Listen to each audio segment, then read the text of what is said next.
शैक्षणिक वर्ष 2020-21 मध्ये आपल्या सर्वांचं स्वागत आहे. मित्रांनो, पदवीसाठी आणि मराठी विषयासाठी काव्यात्मक साहित्य ही प्रथम वर्षासाठी पहिली अभ्यासपत्रिका आहे. या 50 गुणाच्या अभ्यासपत्रिकेमध्ये एकूण 6 कवी आणि या 6 कवींच्या 30 कविता म्हणजे प्रत्येकी 5 कविता आपल्याला अभ्यासक्रमासाठी आहेत. काव्यात्मक साहित्य या पहिल्या अभ्यासपत्रिकेच्या या पहिल्या तासिकेमध्ये सर्वप्रथम मी आपल्या सर्वांचं स्वागत करतो आणि या पहिल्या तासिकेमध्ये आज आपण कोणते 5 कवी आहेत आणि त्या 5 कवीच्या कोणत्या नेमक्या 5 कविता आहेत हे आपण या ठिकाणी पाहूयात. मित्रांनो, मध्ययुगीन काळाचा प्रचंड प्रभाव मराठी कवितेवर होता आणि मध्ययुगीन काळातील संत साहित्याचा जो प्रभाव अनेक कवीवर होता, तो प्रभाव झुगारून इंग्रज कालखंडामध्ये म्हणजेच इंग्रजांची भारतामध्ये सत्ता असताना केशवसुतांनी विविध विषय घेऊन मराठी साहित्याला मजबूत केलं, संपन्न केले. म्हणून त्यांना आधुनिक कवितेचा कुलगुरू असं सुद्धा म्हटलं जातं. गुणगुंजनपर, निसर्गपर, समाजपर, प्रेमावर वेगवेगळे विषय त्यांनी आपल्या कवितेमधून हाताळलेले आहेत आणि इंग्रजांची सत्ता असताना राष्ट्राची प्रेरणा त्यांच्या कवितेमधून आलेली आहे. मित्रांनो, केशवसूत त्या काळामध्ये लिहित होते ज्या काळामध्ये प्रचंड रूढी परंपरा, श्रद्धा, अंधश्रद्धा होत्या. रूढी परंपरा, श्रद्धा, अंधश्रद्धा यांच्या विरोधात बंड त्यांनी आपल्या कवितेमधून व्यक्त केला आहे. मूर्तिभंजन नावाची कविता असो किंवा तुतारी नावाची कविता असो, हे आपण कवितेच्या अनुषंगाने पाहणारच आहोत. अशा या आधुनिक कवितेचे कुलगुरू ज्यांना संबोधल्या जातं त्यांच्या केशवसुतांच्या 5 कविता आपण पाहणार आहोत. त्या 5 कविता नेमक्या कोणत्या आहेत आणि या 5 कविता पाहताना त्यांच्या जीवनाचा पूर्ण परिचयही आपण पाहणार आहोत. त्यांची पहिली कविता आहे कोणीकडून कोणीकडे. त्यांची दुसरी कविता आहे मूर्तिभंजन. तुतारी ही त्यांची तिसरी कविता. कविता आणि कवी ही चौथी कविता आणि प्रीती ही 5वी कविता. या 5ही कविता आपण सविस्तरपणे अभ्यासणार आहोत. केशवसूत नंतर काव्यात्मक साहित्यामध्ये दुसरी महत्वाची कवयित्री जी आहे ती आहे बहिणाबाई चौधरी, ज्यांना निसर्ग कन्या असं संबोधल्या जातं. अशिक्षित असणाऱ्या बहिणाबाई चौधरी यांना जन्मजातच प्रतिभेचं देणं लाभलेलं होतं. बहिणाबाई चौधरी यांच्या कवितेमधून संबंध जीवन दर्शन घडतं. जबरदस्त निरीक्षण क्षमता, सुशिक्षित नसल्या तरी सुशिक्षित माणसाला लाजवतील अशी त्यांच्या कवितेमधून येणारी प्रतिभा आणि विषय. 18 विश्व दारिद्र्य जगत असताना, सासरचं 18 विश्व दारिद्र्य जगत असताना माणसाला पारखण्याची क्षमता, माणसांचे हावभाव, माणसांचा स्वभाव, या प्रत्येक गोष्टी त्यांच्या कवितेमधून आलेल्या आहेत. निसर्ग, सर्दी, खोकला, ताप यापासून ते मानवी जीवनातील सूक्ष्म छटा, दुःख, आनंद या सर्व गोष्टी. त्यांची पहिली कविता आहे मन. मला असं वाटतं की मनाची व्याख्या करणं आणि मनाचं विश्लेषण करणं बहिणाबाई चौधरी यांची जी मन कविता आहे ती जगातल्या कोणत्याही कवीने अद्याप केलेली नसेल. मानवी जीवनाचा संसार कशा पद्धतीने ते आपल्या कवितेमधून व्यक्त करतात ती त्यांची दुसरी कविता आहे. उगवले नारायण. घरामध्ये 18 विश्व दारिद्र्य असताना नारायणाची सूर्य सोन पावलांनी कशा पद्धतीचे माझ्या अंगणात पडतात ही त्यांच्या उगवले नारायण या कवितेमधून आपल्याला पाहता येते. अरे मानसा मानसा कधी होशील माणूसा असं म्हणत बहिणाबाई चौधरी यांनी माणूस आणि पक्षी यांच्यामध्ये जी तुलना केलेली आहे ती तुलना जगाच्या पाठीवर कोणत्याही कवीच्या कवितेमध्ये नसेल असं मला वाटतं. निसर्ग आपल्याकडे काहीच ठेवत नाही.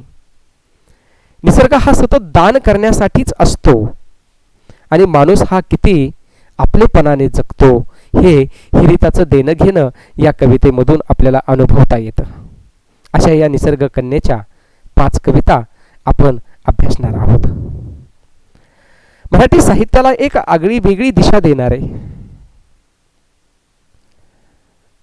ज्ञानपीठ पुरस्कार प्राप्त करणारे कविवर्य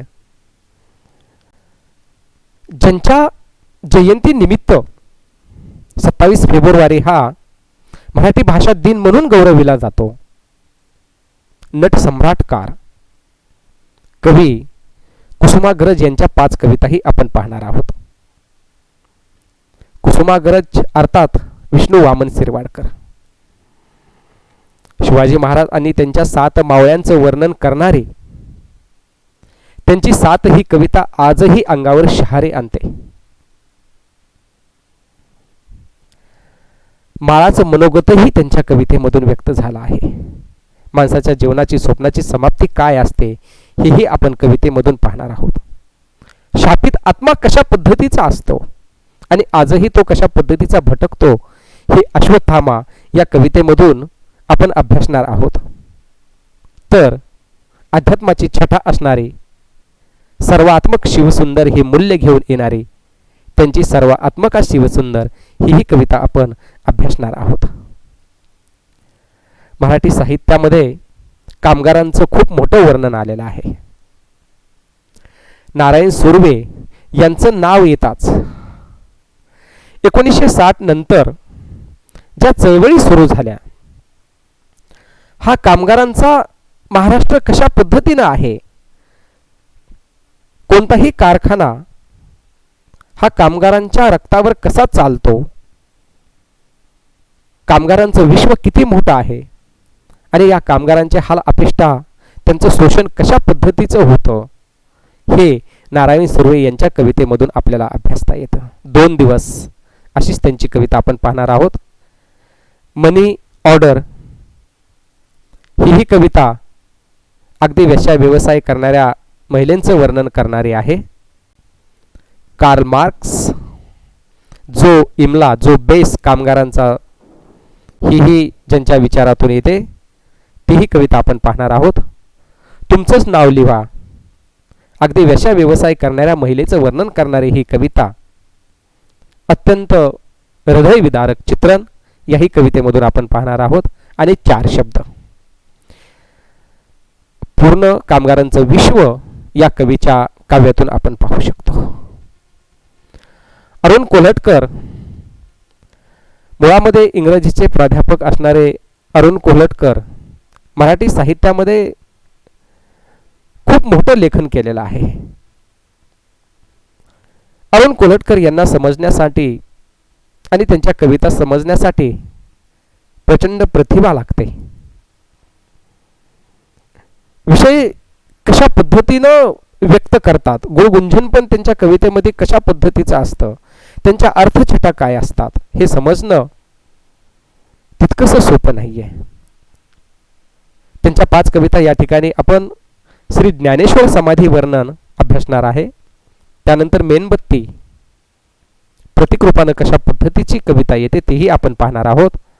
घाना, अन्न आणि भोपाळी या सुंदर 5 कविता आपण अभ्यासणार आहोत. मित्रांनो, या अभ्यास पत्रिकेमधील शेवटचे जे कवी आहेत ते नामदेव ढसाळ, दलित पॅंथरचे संस्थापक, अनेक वर्षे राहिलेले. स्वतंत्र भारताला आपल्या कवितेमधून शिवी देणारे नामदेव ढसाळ येतात. दलित साहित्याचं भयावह चित्रण, वस्तुस्थिती आणि वास्तव आपल्या साहित्यामधून मांडणारे, व्यक्त करणारे, बिनधास्त लेखन करणारे नामदेव ढसाळ, डॉक्टर बाबासाहेब आंबेडकर यांच्या विचाराचा प्रचंड प्रभाव असणारे नामदेव ढसाळ, हे त्यांच्या कवितेमधून आपण पाहणार आहोत. रमाबाई आंबेडकर यांचं वर्णन त्यांच्या पहिल्या कवितेमध्ये खूप सुंदर आहे. एकीकडे डॉक्टर बाबासाहेब आंबेडकर यांची हिमालयासारखी उंची आणि त्यांच्या सहवासामध्ये असणाऱ्या रमाबाई आंबेडकर यांचं वर्णन या कवितेमध्ये आपण कशा पद्धतीनं नामदेव ढसाळ यांनी केलं आहे ते पाहणार आहोत. त्यांची दुसरी कविता आहे पाणी. पाण्यासाठी कसे युद्ध होतात, पाणी किती जीवनामध्ये महत्त्वाचं आहे, हे आपण पाणी या कवितेमधून अभ्यासणार आहोत. कॉम्रेड अर्थात 12 बलुतेदारांसाठी संबंध जीवन कशा पद्धतीनं 12 बलुतेदारावर उभा आहे हे ज्यांच्या कवितेमधून येतं.